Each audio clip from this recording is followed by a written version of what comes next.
11절까지의 말씀인데요. 우리 누가복음 5장 3절에서 11절까지 말씀을 합독하시겠습니다. 예수께서 한 배에 오르시니 그 배는 시몬의 배라. 육지에서 조금 떼기를 정하시고 앉으사 배에서 무리를 가르치시더니 말씀을 마치시고 시몬에게 이르시되 깊은 데로 가서 그물을 내려 고기를 잡으라. 시몬이 대답하여 이르되 선생님, 우리들이 밤이 새도록 수고하였으되 잡은 것이 없지만은 말씀에 의지하여 내가 그물을 내리이다 하고, 그렇게 하니 고기를 잡은 것이 심히 많아 그물이 찢어지는지라. 이에 다른 배에 있는 동물들에게 손짓하여 와서 도와달라 하니 그들이 와서 두 배의 채움에 잠기게 되었더라. 시몬 베드로가 이를 보고 예수의 무릎 아래 엎드려 이르되 주여, 나를 떠나소서, 나는 죄인이로소이다 하니, 이는 자기 및 자기와 함께 있는 모든 사람이 고기 잡힌 것으로 말미암아 놀라고, 세베대의 아들로서의 시몬의 동업자인 야고보와 요한도 놀랐습니다. 예수께서 시몬에게 이르시되 무서워하지 말라. 이제 후로는 내가 사람을 취하리니 하시니, 그들이 배들을 육지에 대고 모든 것을 버려두고 예수를 따르니라. 아멘. 전 여러분과 함께 오늘 누가복음 5장 3절에서 11절 말씀을 가지고 함께 나눈 설교의 제목은 얕은 곳에서 깊은 곳으로입니다. 오늘 우리가 읽었던 본문의 말씀 5장 3절 11절의 말씀, 우리가 너무나 익히 잘 알고 있는 말씀입니다. 우리가 알고 있는 것처럼 베드로는 어부였고 그의 동업자들과 함께 밤이 새도록 물고기를 잡았습니다. 그 시대, 그 호수에 물고기를 많이 잡는 때가 바로 밤이었기 때문입니다. 새벽에 밤에 물고기를 많이 잡힌 그런 경험이 있고, 또 전문가는 그런 소견으로 그들이 그 일을 평소와 같이 동일하겠는데, 근데 그날은 물고기 한 마리도 잡히지 않았습니다. 그들의 인생에 아무리 노력을 해도 잡히지 않는 그런 날도 찾아왔던 것이죠. 우리 인생도 마찬가지겠죠. 우리 인생도 때로는 많은 수고와 노력을 해도 어떠한 결실을 맺지 못한 그런 순간이 반드시 찾아오게 됩니다. 우리의 손이 빈손으로 우리가 무엇인가를 얻을 때 우리에게 낙심이 되고 실망할 수밖에 없는 것이죠. 그런데 그 낙심한 자에게 그 빈 배에 누가 탔습니까? 다름 아니라 우리 구주 예수님께서 그 배에 타신 것이죠. 그 배에 타시어서 말씀을 전하셨습니다. 그 말씀을 전하신 이후에 베드로에게 말씀하시죠. 이제 깊은 데 가서 우리가 그물을 던져서 물고기를 잡자. 근데 베드로가 그 말씀에 순종했을 때 많은 물고기를 잡았고 결국에는 주님을 따랐더라 라는 말씀이 오늘의 본문의 말씀을 요약한 것입니다. 그런데 여기에 그 4절에 깊은 곳에 그물을 내리라 라는 말에 좀 영어 성경이나 아니면 원어에 보면요, 바로 깊은 곳으로 출발하자 라고 기록되어 있다고 말할 수가 있습니다. 그러니까 런치라고 말하는데요, 출발하다, 이렇게 발사하는 것처럼 깊은 데서 우리가 출발하자라는 뜻인데, 그 뜻은 말은 바로 그들이 어디 있었던 것입니까? 지금 얕은 곳에 있었던 것이죠. 깊은 곳이 얕은 곳에 있었는데 지금 우리 깊은 곳으로 우리 출발하자, 우리 나가자 라고 예수님께서 베드로에게 권면하시고 그 권면을 베드로가 받은 것입니다. 그러므로 우리 예수님께서 베드로에게 깊은 곳으로 출발하자 그 명령을 하실 때 베드로가 순종하여 많은 물고기를 잡고 또한 주님을 따를 수 있던 것 같이 우리 인생 가운데 주님께서 우리에게 깊은 곳으로 가라고 말할 때가 있습니다. 오늘 이 새벽 예배가 우리가 주님 계신 그곳, 그 깊은 곳으로 나아가는 그런 좋은 시간 되기를 주님으로 축복합니다. 여러분, 왜 우리는 깊은 곳으로 가야 될까요? 왜냐하면 얕은 곳에서는 분명한 한계가 있기 때문입니다. 얕은 곳에서는 물고기가 살지 않습니다. 얕은 곳에서는 어떠한 결실도 얻을 수도 없습니다. 우리가 이 본문에서 참 주의 깊게 봐야 되는 것은, 예수님은 외적으로 그의 직업을 보았으면 그는 목수였습니다. 당시 목수는요, 뭐 나무를 우리 오늘날처럼 이렇게 가공을 멋있는 그런 목수가 아니라 그냥 잡일을 하는 그런 직업이 목수였습니다. 우리가 알고 있는 것처럼 이스라엘은 나무가 좋지가 못합니다. 워낙 광야지대고 나무가 두껍고 큰 나무, 좋은 나무가 없기 때문에 거기에서 좋은 나무로 좋은 가구를 만들 수가 없습니다. 그래서 성경에 보면 좋은 나무는 어디서 수입합니까? 다 레바논에서 수입합니다. 그것처럼 예수님의 예수님의 직업이 목수였지만 우리가 한국의 목수의 이미지처럼 어떤 나무를 멋있게 가공하는 그런 직업이 아니라 말 그대로 별의별 일을 다 하는 직업이 목수였던 것이죠. 다른 말로 하면 그렇게 칭송받는 직업이 아니었습니다. 그렇게 전문 지식이 없는 직업이 목수였는데 그 목수였던 예수님이 전문 지식을 갖고 있는 그 어부에게 말합니다. 깊은 곳으로 가자. 깊은 곳으로 가자. 그런데 베드로는 그 말씀을 순종하고 들었던 것이죠. 왜 그럴까요? 왜냐하면 그는 그의 아무리 갖고 있는 그 전문 지식이 자기의 그 직업이 그 한계를 그는 맞닥뜨렸기 때문입니다. 우리가 알고 있는 것처럼 베드로는 평생 동안 그 어부의 일하면서 많은 경험을 쌓았고 많은 지식을 쌓았지만 그날만큼은 어떠한 소득도 없었습니다. 물고기 단 한 마리도 잡지 못했습니다. 차라리 혼자라도 그렇게 살면 상관없는데 베드로에게는 아마도 동업자가 있었고 그의 가족까지 책임져야 되는 그런 막강한 책임감도 있었을 것이죠. 그런데 그러한 책임감에도 불구하고 그는 어떠한 소득도 얻지 못했습니다. 우리도 마찬가지입니다. 우리 인생 가운데서도 우리가 어떠한 소득도 얻지 못했을 때, 어떠한 좋은 결과를 받지 못했을 때 우리는 낙심하고 낙담하지만 우리가 기억해야 되는 것은 우리가 지금 혹시 그곳이 얕은 곳이 아닌가를 한번 생각할 필요가 있는 것입니다. 우리는 우리 인생의 한계를 반드시 맞닥뜨릴 수밖에 없는 것입니다. 내 능력, 내 인맥, 내 경험, 내 감각, 내 합리적인 계획이 있을지라도 우리는 한계를 맞이할 수밖에 없는 것입니다. 그런데 그 한계를 맞이할 때 주님을 만난 베드로같이 우리 또한 주님을 다시 만나 주님께서 더 깊은 곳으로 가라는 그 음성을 듣게 될 줄로 믿습니다. 여러분, 어떻게 우리가 그렇게 할 수가 있을까요? 그것은 우리의 자아가 먼저 완전히 깨어질 때 우리가 깊은 곳으로 들어갈 수가 있는 것입니다. 우리가 이러한 얕은 곳에서 우리의 이러한 경험의 한계를 가지게 되는 이유는 바로 우리의 자아의 깨짐을 위한 것임을 기억해야 됩니다. 여러분, 베드로는 많은 경험을 가졌지만 그날은 완전히 깨졌습니다. 그리고 그 깨진 것의 그 대표적인 외적인 표현이 뭡니까? 아무것도 모르는 그 목소리의 말을 듣는 것이죠. 우리 인생 가운데서도 우리가 가지고 있던 수많은 경험, 내가 갖고 있는 지식, 내가 생각하는 맞다는 생각들, 그것이 깨진 날이 반드시 올 겁니다. 그런데 어떠한 말에 순종해야 되는 것으로 외적으로 그게 표현됩니까?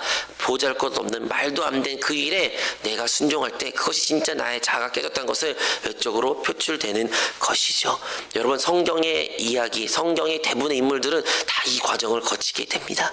아브라함을 보십시오. 아브라함은 75세에 하나님의 부르심을 받았습니다. 하지만 그가 부르심을 받았다고 해서 아버지 하나님의 뜻대로 다 행한 것이 아닙니다. 그는 100세 이전까지 자기 뜻과 자기 계획과 자기가 맞다고 생각한 일들을 수없이 해갖고 수많은 실패를 경험했습니다. 근데요, 그가 마지막에 어떻게 됩니까? 모든 것을 다 내려놓습니다.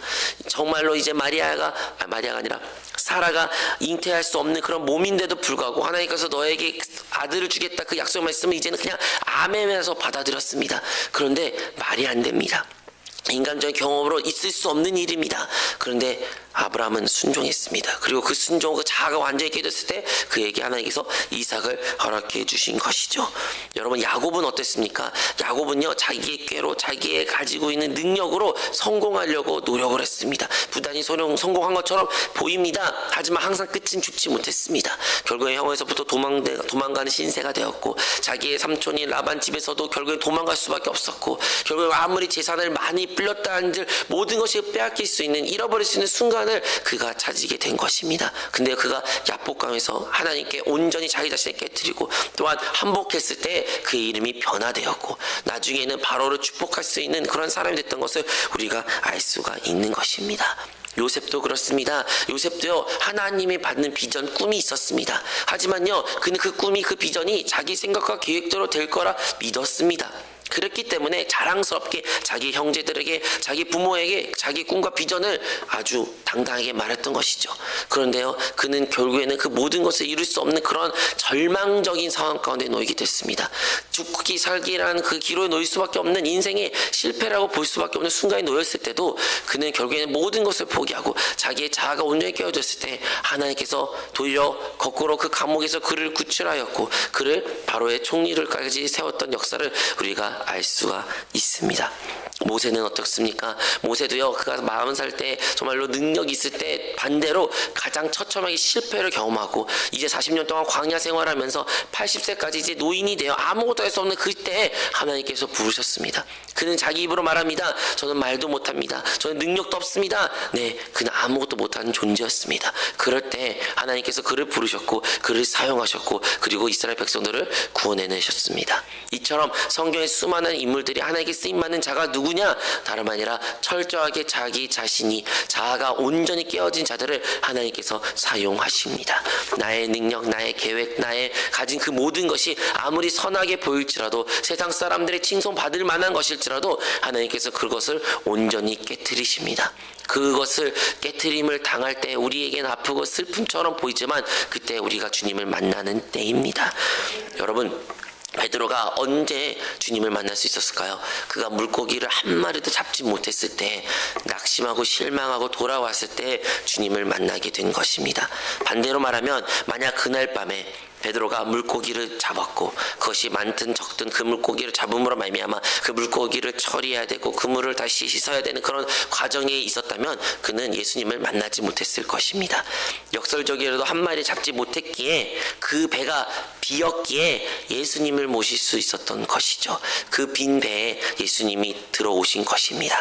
우리도 마찬가지입니다. 우리 인생 가운데 그 자아가 온전히 깨어졌을 때 나는 아무것도 가지지도 못하고 나는 아무것도 아니고 나는 아무것도 못합니다. 그 믿음의 고백을 우리의 입술로 할 때 아무것도 없는 우리 안에 누가 들어오십니까? 아니 이제 누가 보입니까? 우리 안에 살아계신 예수님이, 주님이 보이는 것입니다. 성령 하나님 나와 함께 하심을 우리가 체험하게 되고 믿음으로 고백할 수 있게 되는 것입니다. 여러분, 우리 안에 주님이 함께 계십니다. 근데 많은 교회는 우리가 그것을 보지 못하고 느끼지 못하고 그것을 고백하지 못합니다. 왜냐하면 우리 안에 많은 다른 것들이 우리 안에 채워져 있기 때문입니다. 주님께서는 우리가 그 모든 것을 다 덜어내고 주님만 있기를 원하시는데 우리의 힘으로 우리의 미련한 아둔한 존재로 말미암아 우리가 그러지 못하기에 하나님은 때로는 환경을 사용하시어 우리를 치시고 사람을 사용하시어 우리를 낮추시는 것입니다. 하지만 그런 낮춤과 그런 환경의 안배가 있을 때 우리가 기쁨으로 그것을 수용하고 우리의 온 존재를 다 비울 때 우리 안에 계신 그 주님이 더 또렷하게 보이게 될 것입니다. 여러분, 주님을 모실 때 비로소 주님의 말씀이 들립니다. 베드로가 모든 배가 비워졌고 주님을 모실 수 있을 때 그곳 가운데 예수님께서 군중에 회중들에게 무리들에게 설교를 말씀을 선포하셨죠. 그 말씀을 군중들에게 회중들에게 말하지만 동시에 베드로에게도 하는 말씀이었습니다. 베드로도 그 말씀을 유심히 아주 경청하며 들었을 것입니다. 그리고 그 모든 말씀이 끝났을 때 예수님께서 이제 베드로에게 말하죠. 이제 우리 깊은 곳으로 출발하자. 깊은 곳으로 가자. 그리고 그물을 던지자라고 예수님이 말씀하셨습니다. 그리고 그 말씀에 드디어 베드로가 밤이 새도록 물고기 한 마리 잡지 못했지만 선생님의 말씀에 의거하여 내가 순종하여 가겠습니다 라고 베드로가 고백하게 됩니다. 여러분, 우리 안에 모든 것이 다 내려놓아지고 우리의 자아가 깨지고 우리의 생각과 계획과 또한 나의 어떠한 그 모든 것들을 하나도 주님만에 남는 그러한 상태가 될 때 비로소 하나님의 말씀이 우리 안에 진짜 심겨지게 되는 것입니다. 우리의 계획이 아직도 있고 우리의 뜻이 아직도 있고 내 생각이 아직도 있으면요 아무리 하나님의 말씀을 들어도 들리지가 않을 때가 있는 것입니다. 근데 우리의 온전도가 비워졌을 때 그때 하나님의 말씀을 우리가 들을 때 그 말씀을 묵상하고 그 말씀을 읽을 때 우리 안에 레마의 말씀이 들어오게 된다는 것입니다. 그냥 기록된 로고스의 말씀을 넘어서 나에게 하시는 말씀, 나에게 분명하게 선명하게 하시는 그 말씀이 들리게 됩니다. 그 말씀을 들을 때 우리가 변화되게 되는 것입니다. 우리가 비로소 그때 하나님의 말씀에 순종하여 그 말씀대로 살 수 있는 용기와 능력을 가지게 된다는 것이죠. 여러분, 회개라는 말을 우리가 교회에서 자주 사용합니다. 회개는 결국에는 무엇입니까? 바로 우리 안에 그리스도 아닌 것들을 채워주고 그것으로 충만했던 것을 다 비우는 과정이 회개라는 것입니다. 주님을 신뢰하지 않고 주님을 사랑하지 않고 주님만 바라보지 모든 것들을 다 내려놓고 다 돌이키고 주님께로 나아가는 것이 회개의 참된 의미라는 것입니다. 그런 의미에서 우리가 회개할 때 비로소 성령님의 인도하심과 성령의 기름 부으심과 성령의 말씀이 우리 안에서 울려 퍼지게 되는 것입니다. 사랑하는 성도 여러분, 우리가 우리 한세교회에서 많은 찬양을 부른 것 가운데 우리가 이 찬양 부릅니다. 살기 위해서 주를 따르지 않고 죽기 위해서 주를 따르며 내 가진 모든 것을 주를 위해. 원래 가사는 뭡니까? 드리인데 우리 한세교회에서는 버리리라고 말합니다. 신앙생활은요, 우리가 가진 것을 드리는 것이 아니라 우리가 주님 외에 가진 것들을 내려놓는 것입니다. 주님을 위해서 버리는 삶이 진정으로 우리가 주님을 만날 수 있는 길이기 때문인 것입니다. 이것이 진정한 회개의 의미고 우리가 살아갈 삶의 모습입니다. 여러분, 이렇게 말씀과 또한 우리가 그 말씀에 순종하여 살아갈 때 성령의 놀라운 역사를, 하나님의 역사를 우리가 보게 될 수 있습니다. 그곳 가운데 깊은 곳으로 나아가서 그물을 던질 때 그물이 찢어질 만큼 2배의 물고기가 가득 찰 만큼 많은 물고기들을 베드로가 또한 그의 동업자들이 함께 체험하게 되었습니다. 작은 순종이 많은 열매를 맺었던 것을 우리가 볼 수가 있습니다. 그 베드로가 그 당시에 만약에 순종하지 않았고 그 말씀을 따라 살지 않았으면 아마도 이러한 기적을 그는 체험하지 못할 것입니다. 그런데 그가 순종했을 때 그 자유 순종으로 말미암아 그뿐만 아니라 그의 모든 동업자들과 함께 많은 복을 받은 것을 보게 됩니다. 오늘날도 우리 한국교회에서도 우리 조영균 목사님의 그 하나님의 말씀에 순종한 그 작은 순종이 많은 구원의 열매를 맺었고, 또한 오늘날도 우리 많은 순복음교회들이 세워질 수 있었던 것처럼 하나님은요, 결국에는 사람을 통해서 사용하시는데 그 사람의 순종을 통해서 사용하신 것입니다. 하나님 오늘도 우리에게 요청하고 요구하는 것이 한 가지 있다면 바로 우리의 순종입니다. 어떤 순종이에요? 나의 자아와 나의 생각과 나의 계획을 다 내려놓고 하나님의 말씀에 순종하는 그 작은 순종이 결국에 하나님의 일을, 주님의 뜻을 이 땅 가운데 이루게 되는 것입니다. 어디에서요? 우리의 삶에서, 우리의 가정에서, 우리의 직장과 사업장에서 하나님의 뜻이 나타난다는 것입니다. 그러므로 하나님의 복을 받고 하나님의 축복을 누리는 자들은 바로 하나님의 말씀에 순종한 사람들의 모습입니다. 그러므로 우리는 하나님의 말씀을 듣고 그 말씀에 듣는 것으로 멈추는 것이 아니라 그 말씀을 순종하고 그 말씀을 따라 사는 자가 되어야 됩니다. 우리 안에 성령이 함께 계시기에 이 성령의 기름 부심은 언제나 우리 안에 흐르고 있습니다. 하지만 그 성령의 기름 부심이 있을지라도 순종하지 아니한다면 어떠한 능력도 우리가 체험하지 못합니다. 우리 안에 그 성령의 기름 부심이 있을 때 그것이 멈추고 아니면 그것을 행하고 잠시 기다리라는 그 성령의 기름 부심이 있을 때 우리는 그 기름 부심에 순종해야 됩니다. 그럴 때 우리가 하나님의 놀라운 축복을 누릴 수 있다는 것입니다. 여러분, 주님의 인도 없이 우리는 아무것도 할 수 없는 존재임을 기억해야 됩니다. 많은 경우에는 주님의 인도하심을 기다리지 아니하고 또한 순종하지 아니해서 많은 실패를 우리가 맛보게 됩니다. 하지만 오늘 우리가 다시 한번 되새겨야 되는 것은 우리 안에 주님은 분명히 살아계시며 그 살아계신 주님은 오늘도 우리의 말씀과 또한 기도에 또한 주님을 묵상함으로 주님을 부름으로 말미암아 오늘도 우리에게 인도해 주실 것입니다. 그 인도에 순종한 우리 모든 성도님이 되시기를 축복하겠습니다. 이것을 쉽게 말하면 성령 충만이라는 것이죠. 우리가 항상 성령으로 충만해야 됩니다. 성령으로 호흡하고 성령님을 마시고 성령 안에서 영 안에 거하는 자가 되는 것입니다. 그것이 진정으로 그리스도인들이 오늘 하루를 우리가 살아가야 될 모습입니다. 그러므로 우리는 말씀을 사모하고 항상 기도에 힘쓰며 성령 충만하며 주 예수 이름을 부르며 성령님께 우리의 모든 삶을 내어드릴 때 우리는 하나님의 놀라운 기적을 체험하게 됩니다. 우리 인생에 많은 문제가 있습니다. 그것이 질병일 수도 있고요, 삶의 경제적인 어려움일 수도 있고요, 사람들의 관계의 문제일 수도 있습니다. 하지만 어떠한 문제가 있을지라도요, 다시 한번 우리가 기억할 것은 그 문제를 통해서 나의 자아가 깨지는 과정임을 기억하십시오. 내가 여전히 주님 아닌 것으로 붙잡는 모습이 있다는 것을 기억하십시오. 그래서 우리는 그 모든 우리가 붙잡고 헛된 것들을 다 내려놓고 버려둬야 되는 것입니다. 우리가 그것을 버릴 때, 우리 자신이 비워질 때 비로소 주님의 말씀이 들려지게 될 것입니다. 그 말씀을 들릴 때 그 말씀을 듣는 것을 그친 것이 아니라 그 말씀을 순종하고 그 말씀을 따라 살아갈 때, 성령의 기름부에 순종할 때 그 모든 것들을 우리가 하나님의 놀라운 역사를, 구원을 체험할 수가 있게 됩니다. 여러분이 그게 언제 가능했습니까? 바로 얕은 곳이 아니라 그 깊은 곳으로 그가 갈 때 그 모든 일이 일어났던 것이죠. 우리의 영적인 상태도 마찬가지입니다.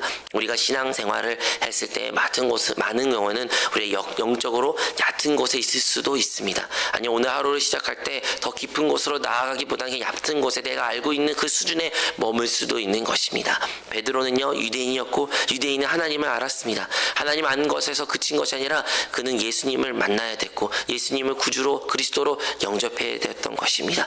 우리도 마찬가지입니다. 우리도 하나님을 알고 주님을 머리로 알 수 있어도 우리는 머리로 아는 주님을 그친 것이 아니라 주관적이고 오늘날 우리에게 살아계신 그 하나님을 그리스도를 체험해야 됩니다. 그러하기 위해서는 우리는 더 깊은 곳으로 가야 됩니다. 우리의 영적인 얕은 곳에서 머무는 것이 아니라 내가 가지고 있는 지식과 내가 경험을 거기서 머무는 것이 아니라 더 깊은 영적인 상태로 나아가야 된다는 것입니다. 어디로 나아가야 될까요? 그냥 진짜 물리적인 바다로 깊은 곳으로 가는 것이 아니라 우리의 영, 우리의 가장 깊은 곳, 이곳 가운데 그 영 안에 계신 주님께로 우리의 마음과 시선과 우리의 온 존재를 내어드려야 되는 것입니다. 우리가 영 안에 거하고 영 안에서 주님을 다시 한번 바라보며 주님을 만질 때 그 깊은 곳에서 우리는 주님을 더 깊이 누리게 될 것이며 주님의 기적을 붙잡게 될 줄로 믿습니다. 이 모든 것은 우리의 결단과 또한 우리의 용기가 필요합니다. 여러분, 베드로가요, 예수님의 그 목수의 말을 듣고 깊은 곳으로 가서 그물을 던지라고 했을 때 아마도 주위에 많은 동업자들이 또한 무리들이 비웃을 겁니다. 말 같지 않는 이야기한다, 저게 뭐 되겠냐, 많이 비웃었을 텐데 베드로는 그런 사람들의 시선에 아랑오지 않고 순종했습니다. 그 비웃음을 감당하고 그냥 순종했습니다. 우리가 많은 하나님의 놀라운 기적이 예비되었고 말씀이 있음에도 불구하고 순종하셨던 많은 경우에는 다른 사람의 시선을 의식해서 그럽니다. 그 다른 사람이란 것이 때로는 우리의 가족일 수도 있고요, 직장 동료일 수도 있고요, 믿지 않는 사람일 수도 있고요, 어쩌면 우리 믿는 교우들의 다른 사람들의 시선일 수도 있습니다. 근데 우리는 다른 사람의 그 비웃음, 다른 사람의 시선과 상관없이 나와 하나님의 그 독단적인 나와 주님과의 그 관계에 더 집중해야 됩니다. 주님이 말씀하시면 내가 그리하겠습니다. 주님이 말씀하시면, 주님이 원하시면 내가 그리하겠습니다. 그런 믿음의 고백이 있을 때 우리가 주님을 더 깊이 누리게 될 것이며 깊은 곳에서 주님의 기적을 체험하게 될 줄로 믿습니다. 사랑하는 성도 여러분, 오늘도 주님은 우리를 그 깊은 곳으로 초청하십니다. 오늘도 주님은요, 오늘 하루를 통해서 더 깊은 곳에서 우리가 주님을 만나기를 원하시고 기다리고 계십니다. 이제 우리가 반응하고 우리가 주님께 화답하면 됩니다. 여러분이 이 새벽 예배 나온 것만으로도, 말씀을 사모하고 기도하는 사모한 마음을 이 자리에 나온 것만으로도 이미 여러분은 한 걸음을 나아간 것입니다. 이제 더 남은 하루 동안 더 우리 안에 계시고 깊은 곳에 계신 그 영 안으로 돌이키고 영 안에 거하는 오늘의 하루가 여러분이 되실 때 더 깊이 주님을 누리게 될 것이며 주님에서 놀라운 역사를 오늘 하루 동안 체험하게 될 줄로 믿습니다. 오늘의 본문에 바다도 배도 그물도 아무것도 변한 것이 없습니다. 그대로 동일합니다. 근데 무엇만 변했을까요? 바로 베드로의 말입니다. 베드로의 마음입니다. 베드로의 그 믿음의 행위입니다. 그것만 달라졌습니다. 근데 그 베드로가 변했을 때 나는 기적을 체험했던 것처럼 오늘도 우리 하루는 어제와 다르지 않을 것입니다. 동일한 하루, 동일한 일, 동일한 만나는 사람. 하지만 오늘 우리가 변하게 된다면, 우리가 말씀에 순종하기만 한다면 오늘 놀라운 기적을 체험하는 복된 하루가 될 줄로 믿습니다. 그런 기적의 하루에 체험하시는 여러분 되시기를 주님으로 축복합니다. 사랑이 많으신 하나님 아버지, 오늘 이 새벽 기도회를 우리를 불러주시고 주님의 말씀을 듣게 하시고 더 깊은 곳으로 더 영으로 가게 해주심에 감사합니다. 오늘 다시 한번 주의 말씀을 레마의 말씀으로 붙잡고 주님의 이름을 부르며 기도할 때 다시 한번 저들의 마음을 주께서 만져주시고 항상 영 안에 머문 오늘 하루가 되게 하여 주사 주님의 놀라운 역사를 기적을 체험하게 하여 주시옵소서. 성령으로 충만케 하여 주옵소서. 예수님의 이름으로 기도합니다. 아멘. 하늘에 계신 우리 아버지여, 이름이 거룩히 여김을 받으시오며 나라가 임하시오며 뜻이 하늘에서 이루어진 것 같이 땅에서도 이루어지이다. 오늘 우리에게 일용할 양식을 주시옵고 우리가 우리에게 죄 지은 자를 사하여 준 것 같이 우리의 죄를 사하여 주시옵고 우리를 시험에 들게 하지 마시옵고 다만 악에서 구하시옵소서. 나라와 권세와 영광이 아버지께 영원히 있사옵나이다. 아멘. 할렐루야.